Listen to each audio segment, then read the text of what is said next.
The Marty Party is with us. He is on the Pepsi hotline. It's always fun to talk to Marty Smith. What's up, my man? How are you? Gentlemen, good morning. Merry Christmas, everybody. It's definitely the most wonderful time of the year. We got conference champions. We got gifts being purchased. We're in Yuletide spirit. Smith's got their tree up. I found out yesterday that the ornament I have been so proud of since the year 2000, when the Clinton administration bestowed upon myself, Bobby Labonte, and Joe Gibbs a White House Christmas tree ornament, which I have hung on my tree for 22 years now, or 21, I guess, if I was a mathematician. I found out you can now get it down at the bargain bin at the Dollar General. So I'm a little, my pride is a little bit injured this morning, but nonetheless, I am well. I hope you guys are great, and I appreciate you having me. I think the most shocking thing is you've got a Marquette Golf hoodie on. I didn't realize Marquette had a golf team.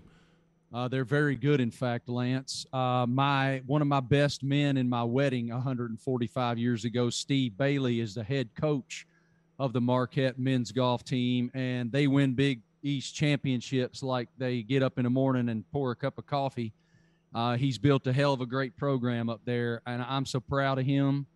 I could bust. He is a great man and has done such a great job up there with that program. It looks as if you're getting ready for the national semifinals. Marty will be on the sideline, I believe, for the game in Miami, the Georgia-Michigan game, and you've got a little sunny-colored hair there, man. I like the lighter hair, a little sun-in-ish. No product, Marty. What you're seeing is no product, Marty. This is I just got done at the gym, timed my workout perfectly so that I could sign into Rockstar's Zoom link at exactly 11:59:45 Eastern time.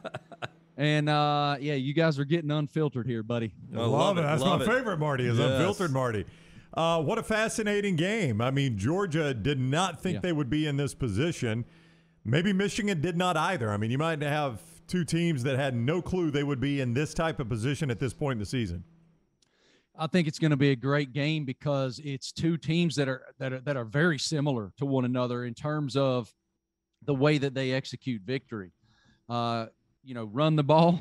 Georgia needs to run the ball to accentuate what Stetson Bennett does well in the RPO passing game. And Michigan runs the ball as well as any team in the country and is able to control the line of scrimmage. We all know how great that front seven is for the Georgia Bulldogs. So that's going to be a hell of a matchup. A really, really good elite offensive line for Michigan, very physical, going against Georgia's very physical elite front seven for the Bulldogs there. Look, I'll tell you what I didn't expect. I expected Alabama to be able to score some points in the SEC championship, but they dominated. And that was quite a statement in my estimation. The way that Bill O'Brien devised that game plan, and certainly the way that Bryce Young executed that game plan, it was masterful. What a performance by Bryce Young. I'm a Heisman voter. I'm so blessed that for the first time in my career, I'll be up there as part of the Heisman broadcast here in a couple of days. I'll be interviewing the players and coaches during the broadcast, and I'll be interviewing Bryce. And so I marvel at that young man's ability. He is just a really, really smart young man. It was a masterful performance in the SEC championship. Well, Marty, how important was the mental edge for Alabama? And let me go back. Let's say that Alabama survives A&M and they beat Auburn by 2 touchdowns, and Alabama comes into this game and it's around a pick. I just think there was something to Alabama getting a touchdown plus and everybody in the national media saying they have no shot. Well, Lance, okay, so first of all, I completely agree with that estimation. I said myself when A&M beat Alabama, and I gauged this opinion on what Coach Saban had said leading up to that. You guys hear him every single day, and I thought it was so telling that as they were winning games early in the season into the midpoint there before they played Texas A&M, I don't remember what week that was. What week was it, guys? 6 or 7? Something like that, yeah. Mid-season. Somewhere around mid-season. He continually said that the younger players had no concept that they could lose. They had no concept that if they didn't come in every single day and every single play and be a better version, they could lose. And then when A&M beat them, all of a sudden it was this wake-up call for those guys who maybe they're special teams players who thought they should be getting reps with the ones on the offense or defensive units. and they were not taking full advantage of the opportunity to be a special team starter. Well, when you give up a house call against Texas A&M that was one of the determining factors in the game, suddenly you go, oh, damn, I better pay attention to this, and I better give every last ounce of myself to this. And I said after that loss, I felt like that was a major, major problem for the rest of college football, because it proved to everybody on that roster and everybody in that program, yeah, we can lose if we don't show up every day. And there were a lot of my colleagues who felt like that was an inaccurate statement. What they believed it showed was that Alabama was vulnerable and susceptible to loss. Well, then, to your point, you stack on they beat LSU by 6, very physical game. They beat Auburn in overtime, double overtime, right, I think. And that was a very physical game. So in their minds, they know, okay, we can beat the most physical of the most physical, and that is Georgia's calling card. So boys, line them up. And then all of a sudden you got the national media saying Georgia's got no chance. I don't see a path to I said Georgia. Alabama's got no chance. I don't see a path to victory for the Tide. Well, all I did, I was in the building the next morning and for the selection show. And I can tell you, they heard it. They knew it. They stashed it. They stashed that in the back pocket. And Saban would never tell us in the media that he used it as motivation, but he didn't have to. Even if he did, he didn't have to. Because John Mechie and Will Anderson and those guys that are the vocal guys, Phil Mathis, they were damn sure using it. And you will get to spend some time with Kirby leading into the national championship semifinal and with Jim Harbaugh. Harbaugh got over finally beating Ohio State this year. Kirby now has that on his shoulder of, I've yet to beat Nick Saban. How much of that do you think is going to haunt him until it may be a rematch in Indianapolis? All right. So Dan Mullen was a guest analyst for us at SEC Nation this last weekend, and I was wearing him out, man. Like I wanted to absorb everything that he was seeing. And I asked him that question. I said, when you continually struggle against the same opponent, I know that you would never tell us that if you were at a podium, but you're not at a podium. What's the impact? And he said, where the impact is it's the players continually hearing it. It's the players in the program continually hearing it. So I remember asking Kirby, I think it was 2019, guys, when McGee, was it 18? I don't remember the date when McGee and I started doing the talking season shows at the SEC Media Days. It might have been 18 because Kirby and those guys had lost that January, right? Wasn't it January of 18 or was it January of 17? January of 18 at the end of the 17 season, yeah. Yes, was 2-26. Yep. And I remember asking him, how does this hang over the program? And, of course, he dismisses that and says every game is new, every year is new. But we're human beings. And maybe Kirby's wired different than me. But if it were me, I think it would be in my head a little bit. I just know myself. If I were him, I'd be like, man, I got to beat this guy or I'm never going to be. They're going to ask me about it and ask me about it. And that's what Harbaugh's had to deal with constantly. Well, not anymore. He's not going to have to answer that exact question anymore. Now, if he stays at Michigan for another decade and goes and loses 6 or 7 in a row here, he'll have to start answering it again. But he'll never have to ask, why can't you beat Ohio State again? Because they didn't just beat them. They beat them up. Marty Smith is with us at Marty Smith ESPN. You'll see him on the sidelines of that Orange Bowl, Michigan and Georgia coming up on the 31st. He's with us on the Pepsi Hotline. Do you think there's a piece of Cincinnati? Now, they're fired up to be there, obviously. It's the first group of 5 team ever. But the old running joke of we want Bama, it's a running joke because it's always the team you've wanted to avoid over the last decade or so.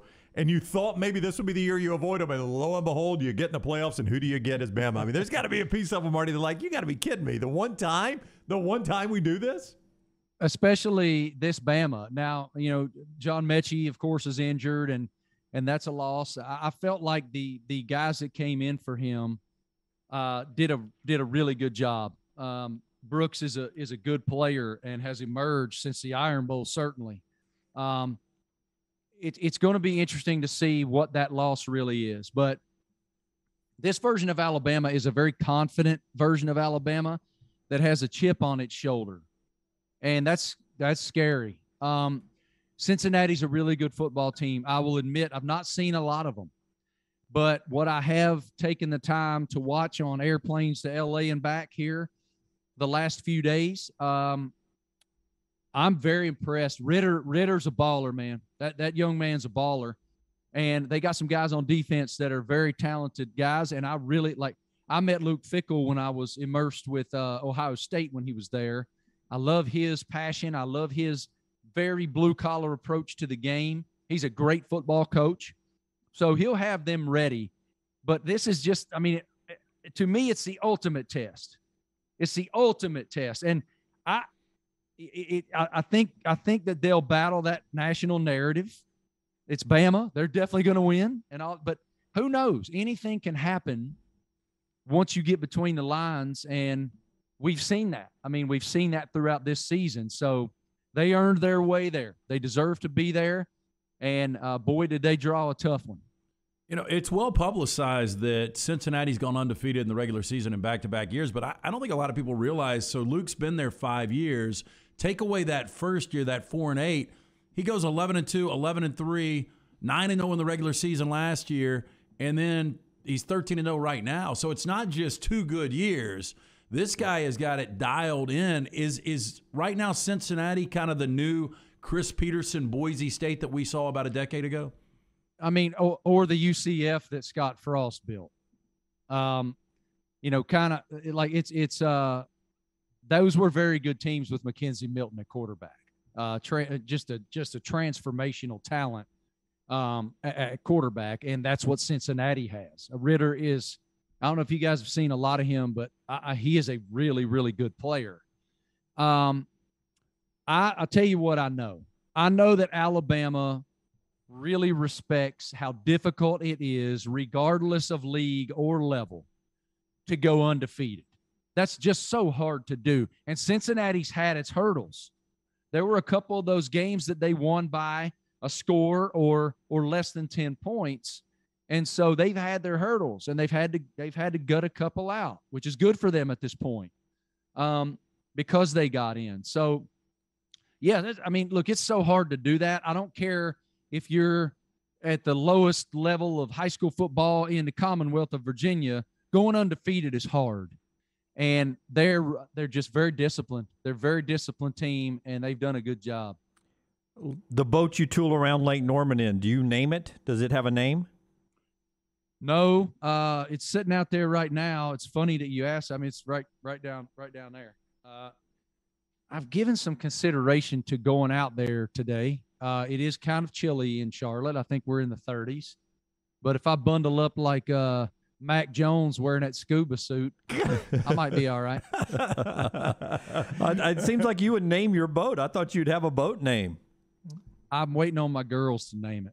Oh, there you go. That is good. I mean, Marty with the dad points all over the place. Yeah, all over the place. He's killing it, man. All right, see Marty Smith on the Heisman coverage. I know you Alabama fans will be watching for Bryce Young to win it. See him on the Orange Bowl sideline, Georgia and Michigan. You Alabama fans will be watching thinking you'll know if you'll get the winner of that game by the time that game kicks. Marty, thank you for the time. Have a great Christmas. We'll see you soon.